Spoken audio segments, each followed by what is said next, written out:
everyone to another webinar from the Penn Project on the future of U.S.-China relations. My name is Nason Mahboubi. I'm the director of the project.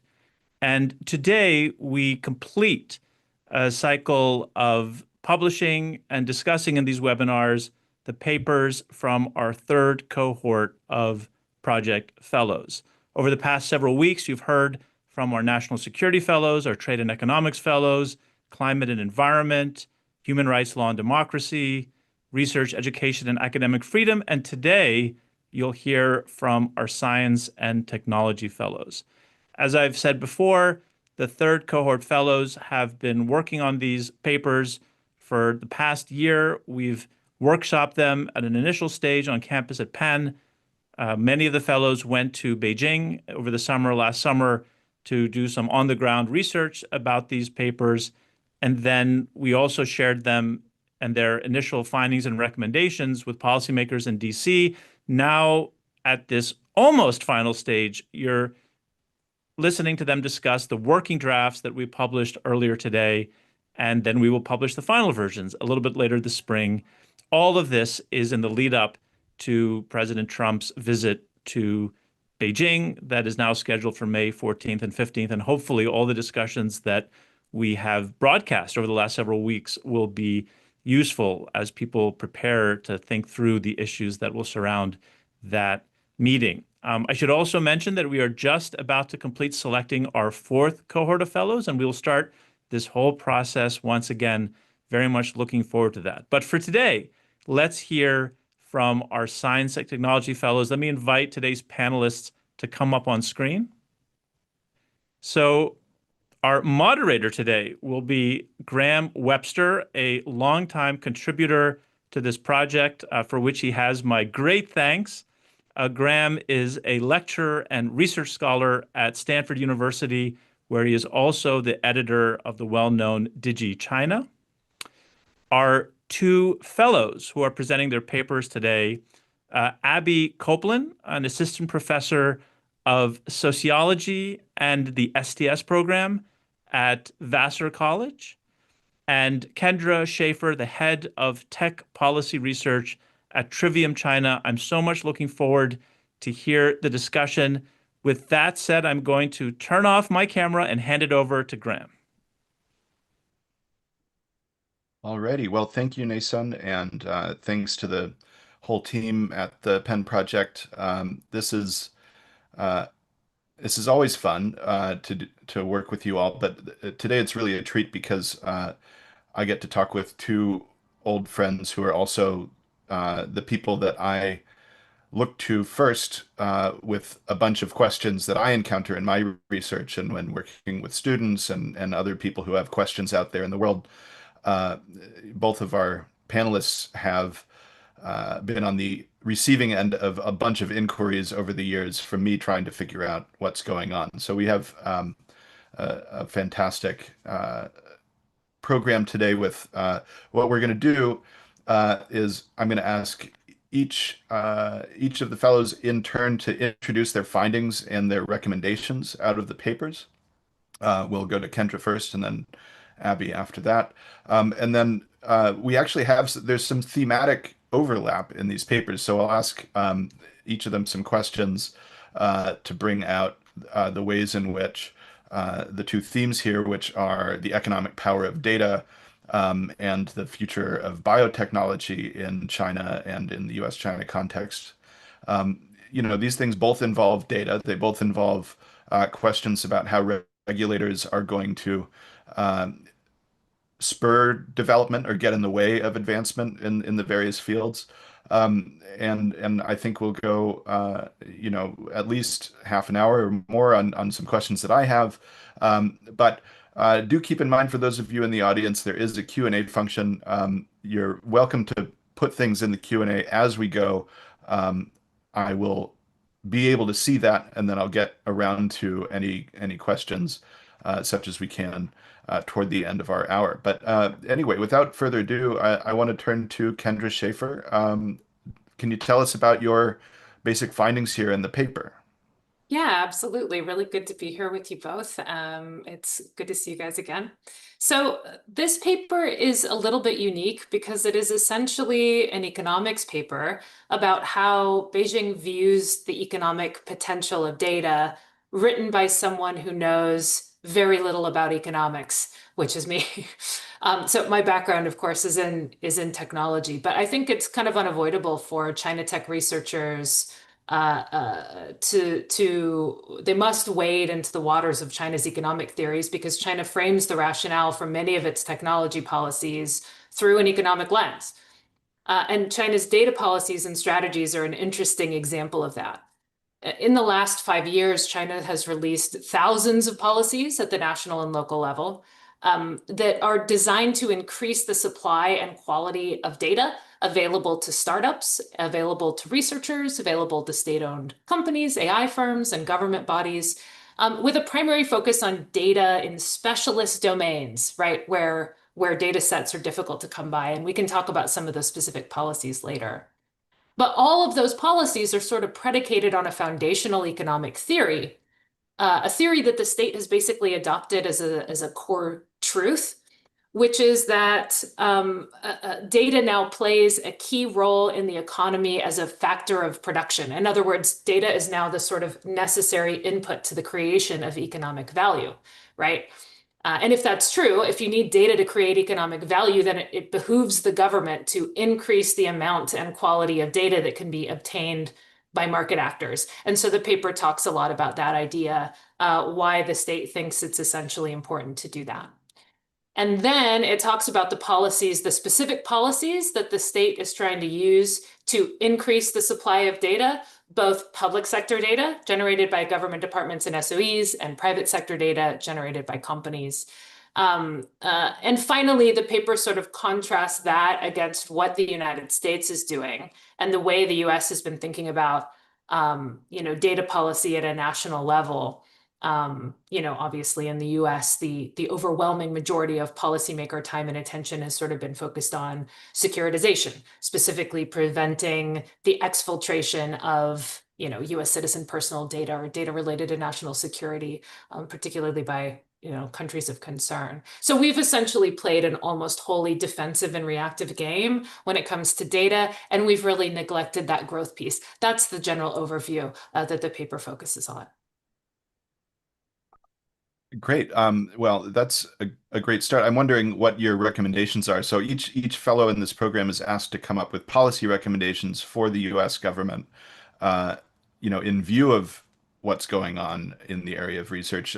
What do you think the Americans ought to get up to fix this? Well, I actually found it really challenging to make recommendations that were realistic because there's so little momentum in the US on this at all, right? There's certainly some, but there's not much. So it's not like I was adding to the flow of a larger conversation about how the US can really squeeze more of the juice out of that data orange. And so most of the recommendations are essentially focused on kickstarting a policy conversation around growth and not just security. So I had three recommendations. The first is that we basically need more and better information and research on how data impacts our economy, right? There's some interesting research that maybe we'll have time to talk about later that indicates that it does, but we don't have great data at a national level. The Bureau of Economic Analysis used to run a project called the Digital Economy Satellite Account, which was created to measure the digital economy's contribution to GDP, sort of tracking digital enabled infrastructure, et cetera. But we defunded that in 2023. So my first recommendation involves restoring funding for that project and also expanding it so that we've got more interesting research, more forward-looking research on data, the economy, and AI sort of coming out of the federal government. The second recommendation is that the US should encourage companies, the private sector, to pool high-value data. And that's a really tough ask, right? Because there's not very many incentives for the private sector to do that. So the paper recommends a couple of ways that maybe we could start that conversation, or maybe the government could incentivize the private sector to get excited about putting certain kinds of high value data in a pile. to share and use. And my third recommendation is that we should ensure that our researchers have access to the data they need by fully funding the National Artificial Intelligence Research Resource called the NAIR Pilot, which is an NSF-funded project that provides US researchers with access to data and compute. So those are the three recommendations. Awesome. Well, I'm going to go to Abby in a second, but I just want to commend people to pick up this paper if you have a chance. This question about data as a factor of production, when it appeared in the Chinese official discourse, a bunch of us started trying to figure out what was going on. And this paper, I think, is the best one-stop shop to figure out if you, as a reader, are trying to catch up on this. It's now a few years into the research process, and I haven't seen anybody put it together in such a holistic way. So I really recommend people get into the paper. We'll get back to questions. I think people will see that there are some themes that connect here. But first, Abby Coplin, please let us know your basic findings as a start. Yeah, absolutely. And I also wholeheartedly second the endorsement of Kendra's paper as someone who's working in this space. Anyhow, so I'm going to be looking at biotechnology. And if I had to sum up my findings in basically 3 short phrases, one would be biotech is not semiconductors. 2 would be China will be a peer and increasingly already is a peer in biotech. And 3, biotech is an industry in which you stay competitive by staying engaged with your peers, not by walling yourself off. It's all about being embedded in the cutting edge global networks of learning.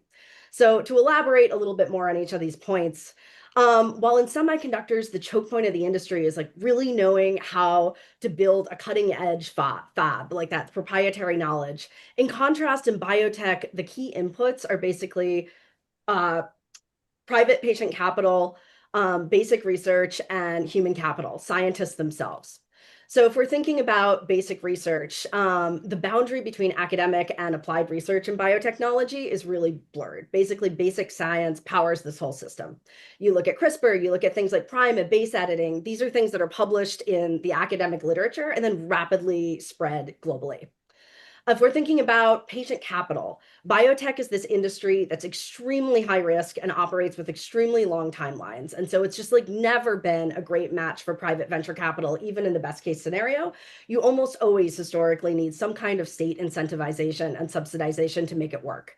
That is even more the case as we start to move towards interventions for rare diseases, where you're talking about building these therapies that are increasing in cost for an ever smaller patient population. And so there's just not the offset of profit that's really going to, get non-state private venture capital in there. Finally, biotech from a human capital standpoint is biotech competition is talent competition.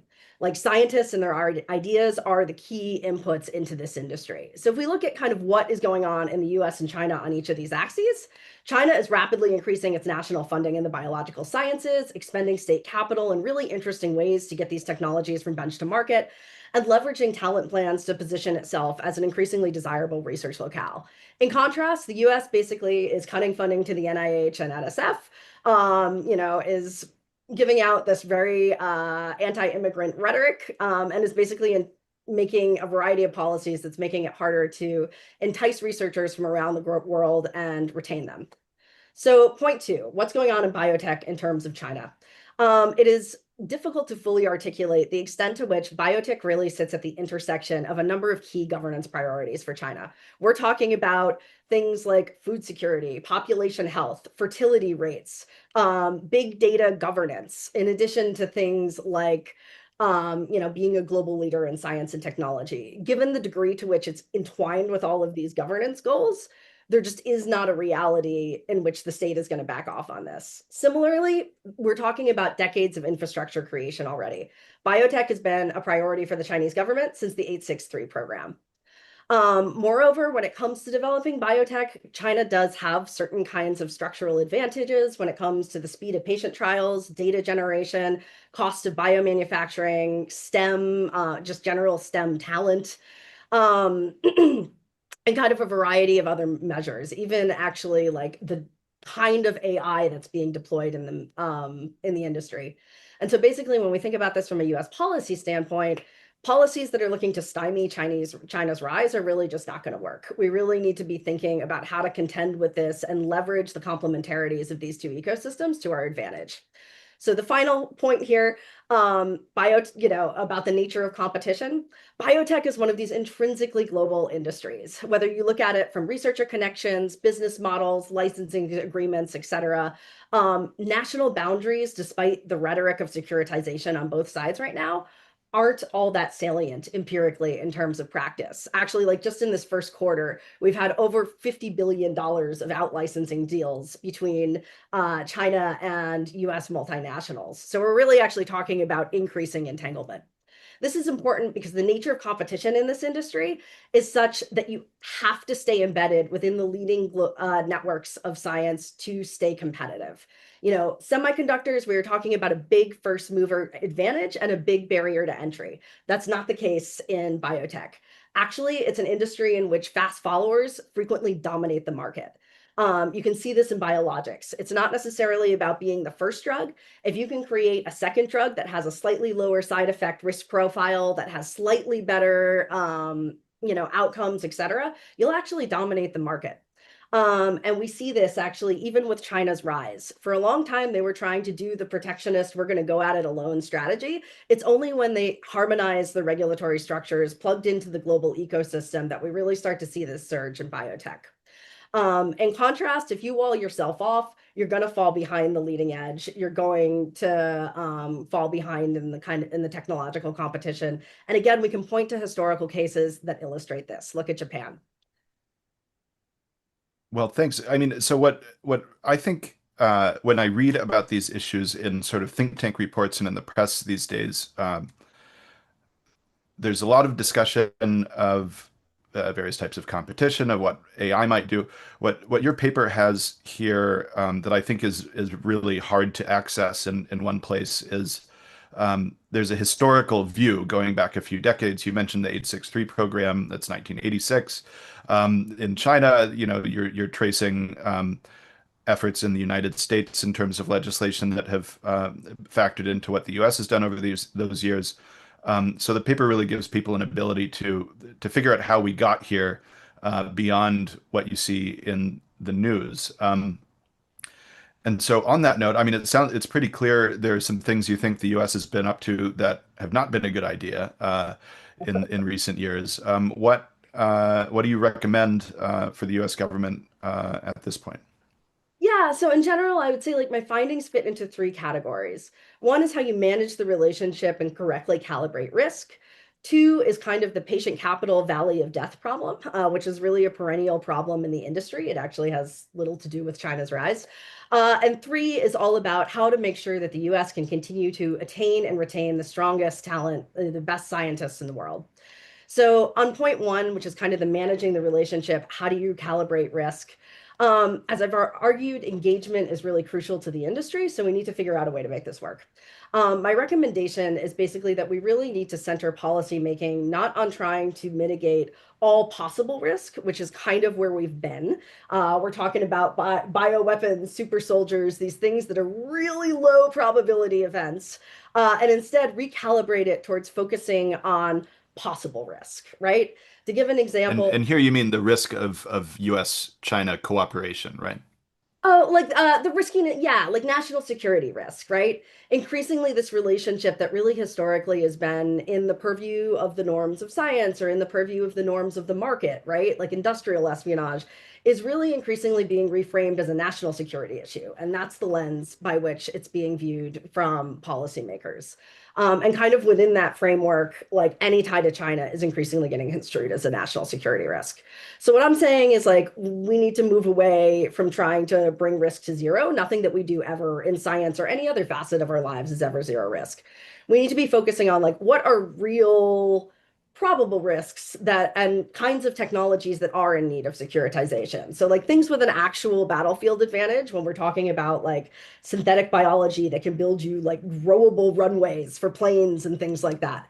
That actually like we should be securitizing, right? But to say that we need to cut off American cell samples from being transported to China to be engineered for ex vivo therapies because there's a chance that the data might get turned over to the Chinese government and the Chinese government might leverage it to turn someone into a spy. Is it possible? Yes. Is it a probable thing that's happening that's worth cutting people with rare diseases off from innovative cell and gene therapies? I don't think so. We need to have most of this industry that's really about feeding people and curing disease be able to be back in the economic and scientific sphere. Relatedly, actually, we really need to come up with a terminology that's more granular than dual use. Basically, everything is dual use. The wheel is dual use. And actually, a lot of military funded research is pretty mundane. It's about things like Lyme disease and vaccines, things that are not really all that threatening. I will add that correctly calibrating risk is about having the right stakeholders in the room. So that means not just policymakers, it also means industry leaders and scientists from each of the major subfields in biotech.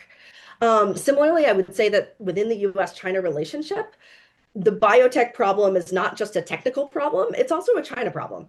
And so you need people with China expertise being involved in those conversations as well. And when I say China expertise, I'm going to take a dig here that I meaning as nicely as I can, but I'm not talking about someone with an MA in security studies who knows how to web scrape policies. I'm talking about someone who actually has on the ground experience, who knows how the mechanics of things actually work in China from a governance standpoint. That connects to one of your other recommendations, is that the U.S. needs to be open to foreign talent. And I'm not sure if I can't remember if you explicitly say it, but that includes Chinese folks who are really good at stuff. Yeah. Actually a very large portion of the industry are Chinese and Chinese American researchers when you look across academia and kind of more applied industry companies, et cetera. So yeah, part of first and foremost in biotech, as I said, it's about the scientists, right? Biotech competition is talent competition. And so the US needs to really adopt a dual pronged strategy here. We need to, one, be able to attract global talent from all over the world, including China. To do this, we need to stop launching these ethnically and nationality targeted investigations like the China Initiative and the NIH investigations. We need to drop this anti-immigrant rhetoric. We need to stop having policymakers interfere in science. We also need to think about changing visa policy. If you train in the US, particularly in a STEM field, you get your doctorate in the US, you should be able to have a green card basically immediately. This may seem far-fetched, but in 2017, there were actually policies introduced in Congress that basically made this argument. Simultaneously, we also need more students and top students in the US going into the biological sciences.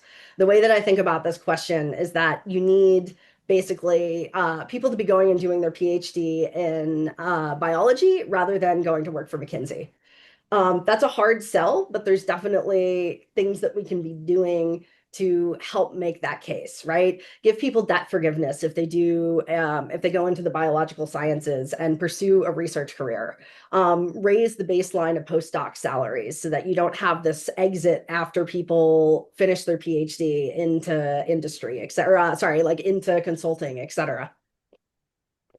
Great. Well, there's so much there. I want to kind of spend a couple of minutes with both of you on the way in which data crosses both of these arguments. Of course, Kendra's paper is about data in specific, while Abby's touches on many aspects where data is a key part. But I guess a question for Kendra, this idea of a factor of production. You talk about data in specialist domains as opposed to just regular data, but can you tell us a little bit more about what the Chinese policy thinkers are actually talking about here? Yeah, well, first I should underscore that when I talk about data, I should probably explain what I mean by data, right? It's such a broad term. And usually when US policy or regulation addresses data, often what they're talking about is personal information, particularly sensitive personal information of US citizens. So when we're talking about data here, we're talking about a much broader slice of the data pie: industrial data, transportation data, climate and environment data, data produced and collected by both public and private sector actors in the course of just sort of doing business or performing their civil service duties. So anyway, as you mentioned, I mean, you mentioned earlier that, you know, when this idea of data as a factor of production came out, we all pounced on it. And that whole story started in April, right? April 2020, I think it was, when the State Council released this landmark kind of economics document, which officially named data as a factor of production from the national policy level. And so for those of you who need a little econ recap, maybe there's somebody on the call who doesn't remember what a factor of production is. A factor of production is an economics term that refers to an input to the creation of economic value.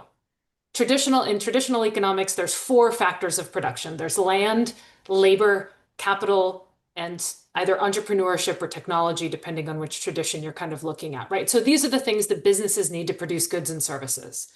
In an agricultural economy, if you want wheat or apples, then you need inputs like a piece of land and a farmer to make that happen. And what Beijing is basically saying by naming data as the 5th factor of production is that in a digitized economy, if you want to produce value, you know, say using AI or other tools, the input, the thing you have to stick into the system is data, right? That's the resource. So if you follow this line of thinking, the idea is we have to lower the barriers to acquiring data. We have to encourage the public and private sector to participate in creating more data and putting more data on the market and buying more data and selling more data and using data more often, right? And that way we might end up seeing an engine of growth. Now, I should probably say this isn't just a Chinese idea. There's some research from outside of China suggesting that this concept has a lot of merit, right? That if you increase data access and increase data supply, you end up with economic benefits. In 2019, the OECD put out a study that concluded that increasing access to the sharing of public sector data generates social and economic benefits worth up to, I think, a max of 1.5% of GDP. But if you include private sector data also, that number can go up to 2.5% or even 4% of GDP. That's pretty significant, right? And the reason that the research says those gains come from things like increasing data supply creates jobs, right? Startups will do things like leverage new types of available data to create new business models. So if you release that data and it's available to buy, someone's going to start a business around it. It can also increase labor productivity. When companies invest in making data, the research says those companies are more productive. Data can also help make more efficient resource allocation decisions, right? A company can use data to decide where to stick their money and where to stick their resources with more accuracy, and therefore, right, it's more efficient. You end up saving costs, et cetera, et cetera. So, you know, the state ratified. So it's an interesting idea. It's not just a Chinese idea, right? It's a kind of an idea that's gotten some research attention globally over the years. And interestingly, the state ratified that idea in 2020 before ChatGPT was released. But of course, that's only become more true in the era of like big models and AI. You know, companies and researchers that want to train AI models or just use AI tools effectively, obviously, increasingly need data and particularly specialist data. So that's generally the fundamental principle on which Chinese data policy has preceded this sort of idea of data generates growth. All right. So, I mean, a couple of things come up there for me with the US comparison. One is like, you know, for some types of data, the US government has long been sort of a global top provider. I mean, I'm thinking about National Weather Service type data and all. Totally. You know, my father at the end of his career worked at the National Snow and Ice Data Center, and they would tell you about how much snow and ice there was on various parts of the earth, and this was a kind of a public service. And this thing, by the way, is under threat because it's one of the labs that the current administration has been targeting. So to some extent, I wonder, like, the sometimes foreigners looking at Chinese policy intentions say, "Oh, wow, they've got a plan to do this." We see this all the time with military civil fusion. People say, "Oh, we got to do this." Well, you know, some people have mentioned to me, and I think it rings true, that some of these plans are there because the perception in the Chinese government is that they're not doing a good job of this. So I guess a follow-up for you is, kind of, is this working? Because the status quo in China is generally, more skeptical of putting public data out there compared with the United States, even in our current retrenchment of openness or public science funding. It's just a more closed default in China. So are they actually unlocking value? That's a great question. So this is actually really interesting, right? So I mentioned that there's sort of two policy trees, one of which, so okay, so if China thinks data is a factor of production and the idea is more supply equals growth, then the question is, what does the state want to do about it?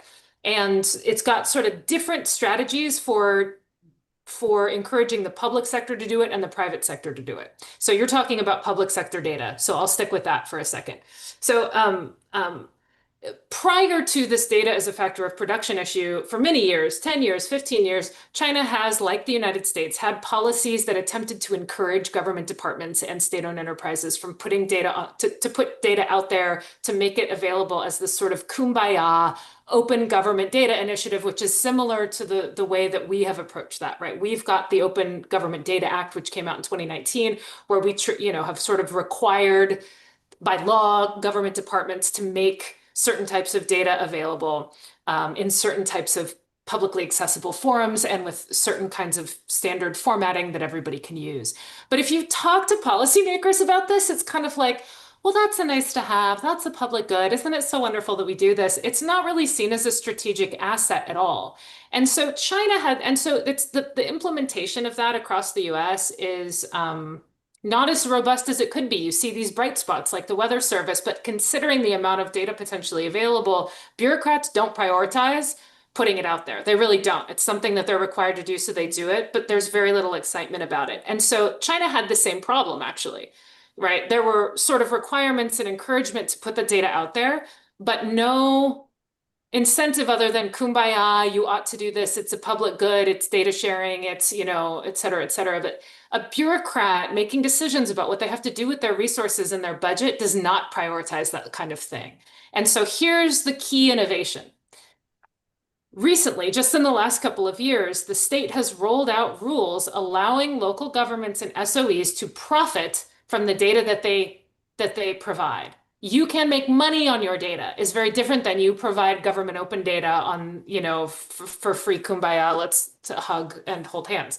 So it's actually really interesting when you look at the policy. There's a profit cap that the state has set on the amount of profit that a government agency can actually gain from the data they provide. But if you look at China now, you've got a bunch of cash-strapped local governments that are struggling to find new sources of revenue, right? And so the state goes, you know what?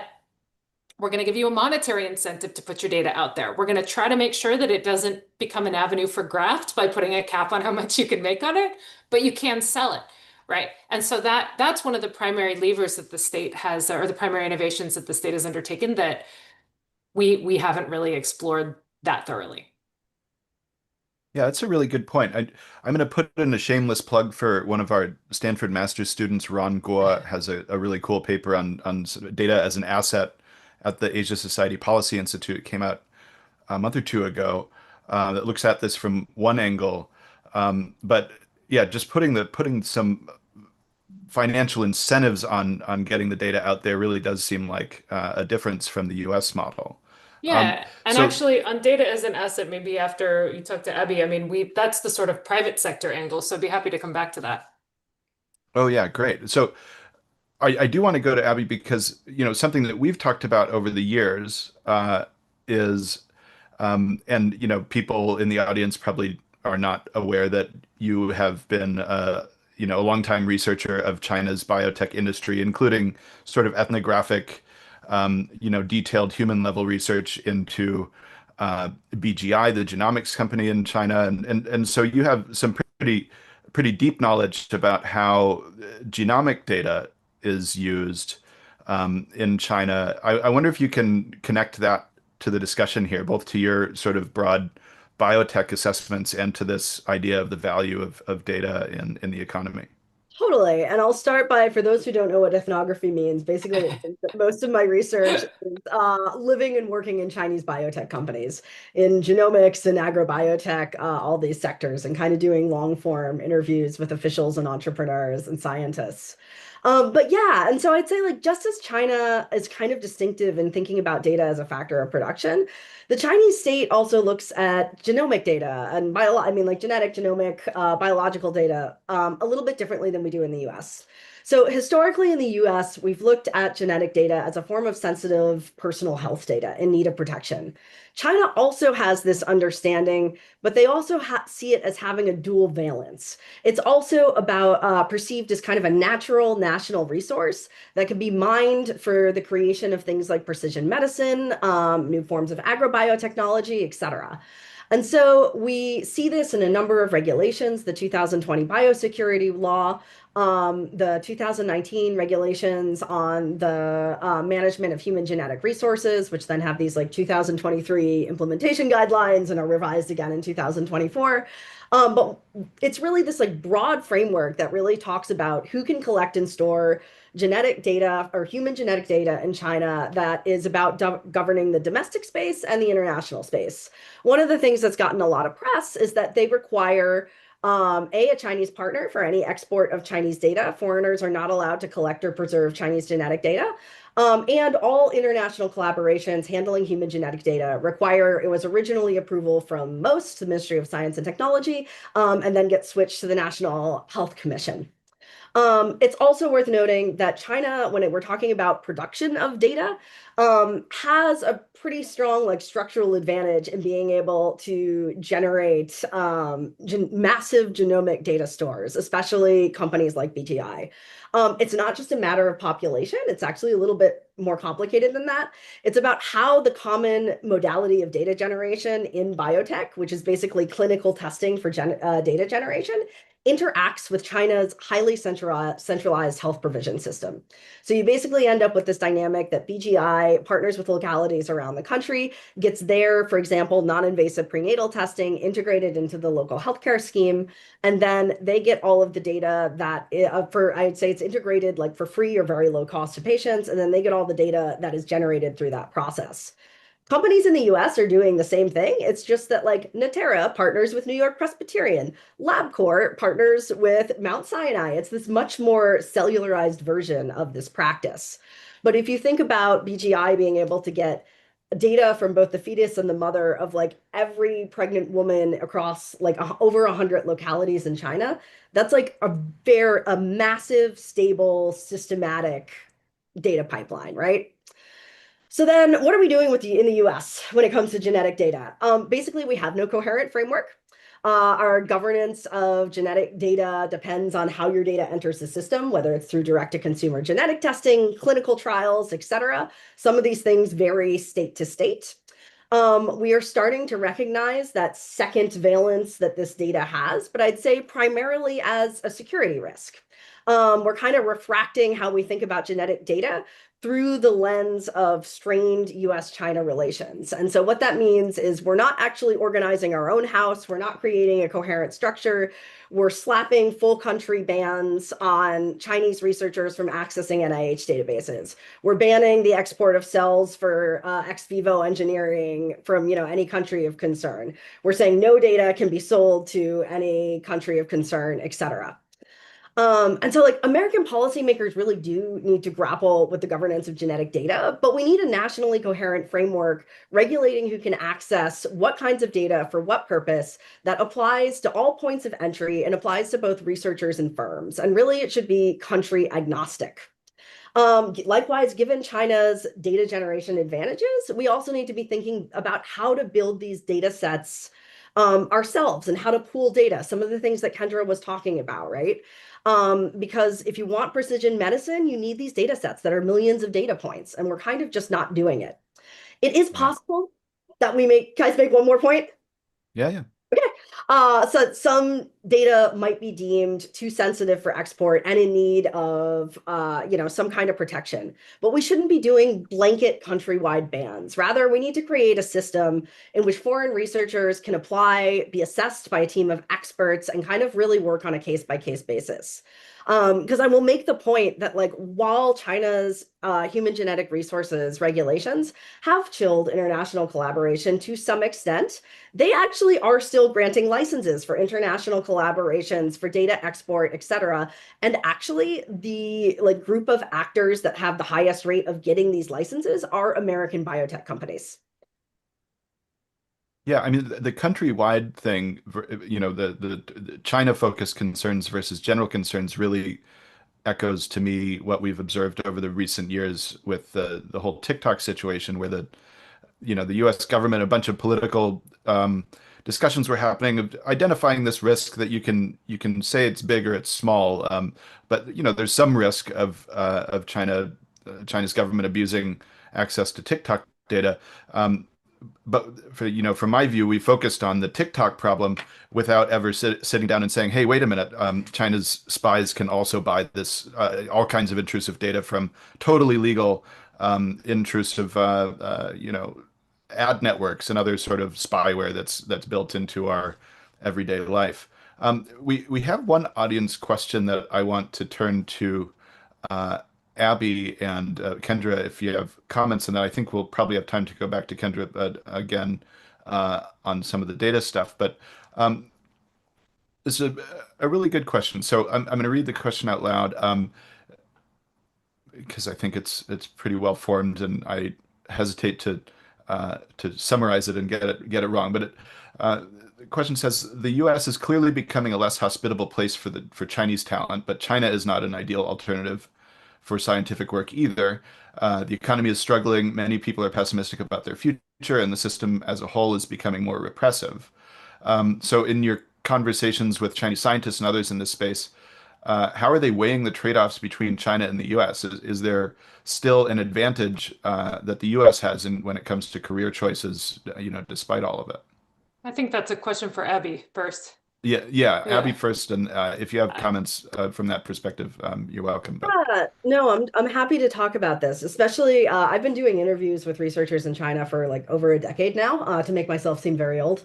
But one of the things that strikes me is actually how attitudes on some of these issues are changing.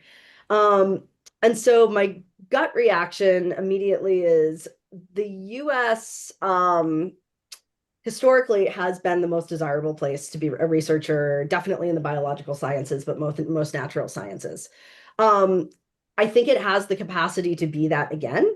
Like I don't think we've quite hit that point of inflection, but we are definitely shooting ourselves in the foot right now. Like there was a survey done by Nature in the past year, not just of foreign research, not just of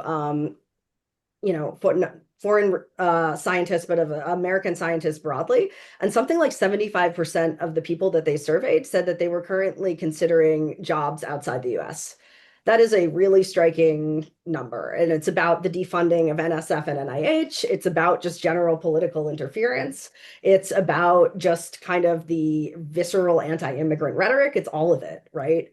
Um, and so in China, yeah, you're absolutely right. Like when I was back doing some interviews this past summer, researchers were talking to me about things like the fact that they had to turn their passport over, and were not allowed to participate in international conferences like they would want to, that they were being pressured to remove the names of foreign collaborators from some of their papers, et cetera. So yeah, it is more repressive.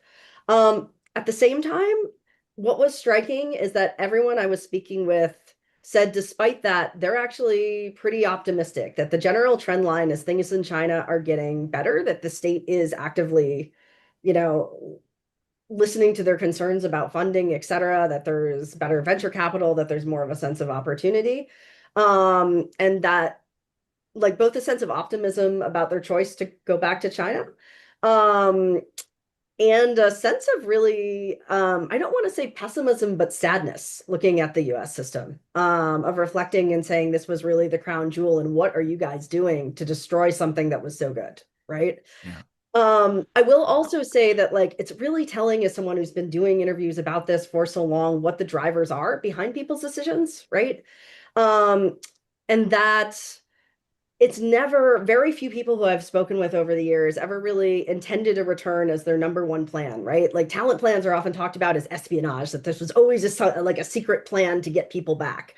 And when you talk to people, it's not the case. But what they found is opportunity, right? That they talk about, I want to start a company and my investment goes farther in China. I'm in agriculture and the funding's better in China. I'm in gene therapy and stem cell research, and that is vocally supported in China, whereas the US seems tentative, right? Yeah. And so it's about changing opportunity structures that's really driving people back. Yeah. And That reflects what I've seen just yeah, in my very haphazard conversations working at a big research university. Um, the other factor that I would add, kind of to your comment and to the question, you mentioned this a little bit, but even when talking to Chinese researchers, sometimes you know, I've known quite a few people who didn't desire to go back to China for various reasons, yeah, where they had grown up, but now they're thinking about Canada and the UK and right, Singapore and whatever else they can make work, That's yeah, kind of, because of all of the factors that you discussed, right. driving them out of a comfortable situation in the U.S., including research funding, ability. There was recently, I don't remember if they actually implemented it or it was just proposed that small business loans in the United States would not be possible for green card holders. I mean, it's sort of Yeah. the environment, at least from a kind of organic conversations in Palo Alto is pretty rough, not just for Chinese, but certainly No, including for Chinese. it's a global thing, right? This is actually Yeah, another case of what we've been talking about taking a global phenomenon and policymakers kind of refracting it through the US-China relationship, yeah. or being blinded to kind of the bigger story here, right? I want to go back to Kendra for one, probably our last little module here. You talked a little bit about the public sector data and unlocking that. Um, when it comes to AI firms, a lot of it is private sector data. And I yeah. remember years ago, before there was any sort of GPT, I was in a dialogue with Chinese counterparts about AI policy around 2018. And something that always stuck in my mind from that conversation, and I don't know if this was the person's original insight or if it was a broader idea, but they were already concerned about data silos, Yeah. meaning companies that had everything, and then the Yeah. small companies wouldn't win. And the metaphor was that if the biggest trees, think Alibaba or Tencent, grow too big, the sunlight will never reach the seedlings on the forest floor. And it seems like since then they've actually moved to try to incentivize some more sharing. So I wonder if you have thoughts about that and how it compares to the U.S. situation as well. Yeah, absolutely. I mean, it's a little bit of a pivot from what we're talking about, so apologies to listeners, but it's a pretty interesting little thing. So the the Chinese policy efforts to get more market participation in the private sector have focused on incentivizing companies to generate more data, private companies to generate more data, to monetize that data and to utilize more data. And basically, the way the state sees it is um, companies don't see a clear path from data to money, so they don't generate data, right? And so you end up with these sort of just specific and narrow pools. You don't have an entire market sort of generating and participating and buying and sharing and trading and participating in the data market. You just have these kind of like big data heavy companies, generating and collecting data, and you don't really have sort of wide participation. So let's say you're a refrigerator factory. What would incentivize you to invest in turning some of your industrial data into a data product, right? There's a million reasons not to do that and very few reasons to do that. So the state thinks, if companies have better guarantees that they're going to be able to capitalize on that data and legally protect their commercial rights to it, maybe they're going to be more inclined to be more enthusiastic market participants. And I'll just very quickly give you one of the more interesting examples, which is that the state is trying to assetize data, meaning create a legal framework that turns data into a financial asset. When a company spends money, accountants have to decide, is this an asset, right? Is it something that we own that's going to produce future value, or is it an expense, right? Something we just used up. If you bought a truck or production machinery, it's an asset, right? And that goes on your balance sheet, makes your company more valuable. It's something you're going to use, right, as a sort of tool for producing value later. If you just paid rent or you bought office supplies, that money is just gone, right? It's just gone. It's just a cost. And so traditionally, when companies make data, they invest in making data. When they're creating proprietary data sets, that's accounted for as an expense, not an investment. And that causes all kinds of weird knock-on effects. It makes the company look less valuable on paper than it actually is, right? It punishes companies for sort of investing in data because when you expense something, it makes your profits look lower for that year right away, right? Instead of you made an investment. And here's the kicker. If that data isn't an asset, you can't put it on your balance sheet, meaning you can't use it as collateral against a loan. If you own a truck, if you own a machine, you want to go get a loan, you can tell the bank, look at all this big stuff I've got. If I don't pay, you can come take my machinery. But you can't do that with a data asset, right? If it's an expense. And so essentially what the Ministry of Finance has tried to do is create accounting rules that let companies count data as an asset. And then they've pushed state banks to roll out a series of pilot programs that allow companies to use their data as loan collateral. So you kind of see that, here in the US, we've got the financial, sort of financial accounting boards and financial standards board that sort of sets the rules for that. It's not really, there's not a lot of government intervention in that space, but that's a very traditionalist institution. There hasn't been a lot of interest in sort of exploring that type of data assetization, particularly because it's almost entirely sort of private sector run by conservative accountants that don't have any relationship to a macroeconomic, right? The macroeconomic goals involved. It's just about sort of, the traditional rules of accountancy and what makes sense on a piece of paper. So it's a really interesting kind of approach that the state has taken to sort of try to push companies to go, well, if I invest in making my own data, then I'm going to get a clear benefit out of it. Yeah, well, I mean, so we're running out of time here, so I don't want to go into any more questions, although I have a bunch more. My observation here is that there's this really interesting um, data factor that crosses with Abby's paper. We have a sort of deep case study in the biotech area that will be, that's relevant across. And one of the things that I want to pull out from your earlier remarks, Abby, was that that it's not just medical technology when you're doing biotech. There's also materials science and packaging and all sorts of sustainability stuff that can be unlocked in this field. And the data benefits sometimes accrue in the Chinese situation and maybe sometimes in the US situation. And the risks are going to be hard to understand at a 30,000-foot level. And as both countries sort of encounter these technologies, it seems pretty clear that they're going to have different stories sector by sector. So I think that it strikes me that the mass, the kind of top level central planners in Beijing have some good intuition for problems they're trying to solve and things they're trying to unlock, but the details are going to be messy. Right. And the US situation, which is quite messy at the moment, while there's some pretty obvious things that can be done, like restoring science funding in the United States, there's also a lot of details that are going to be hard to nail down. So with that, I just want to recommend it to everyone again to read these papers, and then I'll turn it back to Nason to close us off, because I know we always like to